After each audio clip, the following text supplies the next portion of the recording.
Welcome to the Market Ball. Today I'm speaking with Paul Johnson, CEO from Power Metal Resources. Paul, firstly, congratulations on Power's £900,000 fundraise announced recently. Can you tell us more about this? Sure. It was a good raise. The market's been a bit tricky over 22, and going into 23, there's been more optimism. We've seen the metals rising quite a lot, with gold, copper, nickel, all seeing some quite big increases. In the power metal business, we've got a portfolio of projects we wanted to push forward with Tati, and that's our gold project in Botswana, and our uranium interest in the Athabasca. So we took the opportunity to increase the cash resources of the business so we could do those programs. So we've got that done, and then we're pushing ahead with our plans, and obviously it's power metal, so there'll be lots of announcements coming up to the market. Thank you. So, after what many market commentators have described as a dreadful end to 2022, it would seem that this year has begun with a renewed optimism, perhaps partly with the buoyant prices in metals that we're seeing, but perhaps also with the warnings of inventories reaching critical levels. Do you think that this kind of outlook could suggest a possible upturn in the junior market space is on the horizon?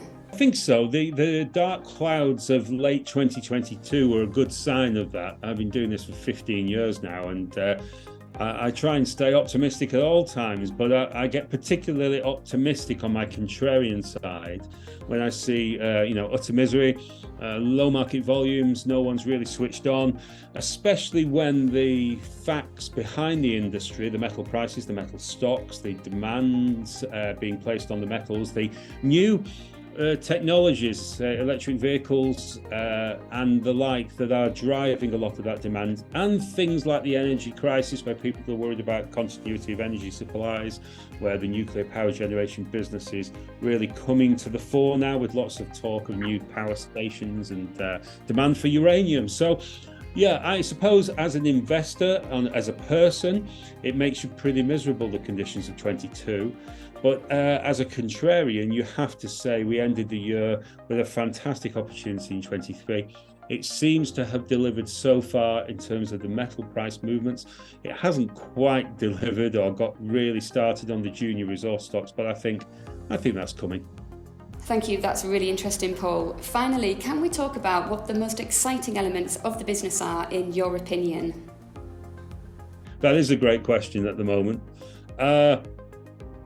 I like the district scale potential of some of our interests in particular. In fact, I suppose that the four that spring to mind at the moment, and it's difficult to be selective in fairness, we are coming to the end of that drill program that we've been undertaking at Malopo with the targeted 2,600 meters in hole T23. Well, that's the planned program so far anyway, and we're very excited about the Malopo opportunity.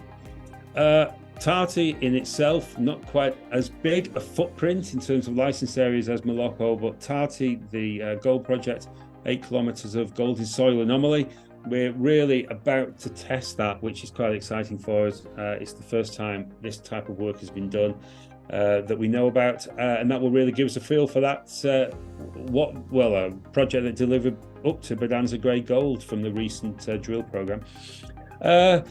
Then uranium has been a favourite of mine for years. Our Athabasca portfolio is a premium portfolio of interest, acquired before the whole area was staked up, or pretty much most of it. So we're in a strategic positioning there with all those properties.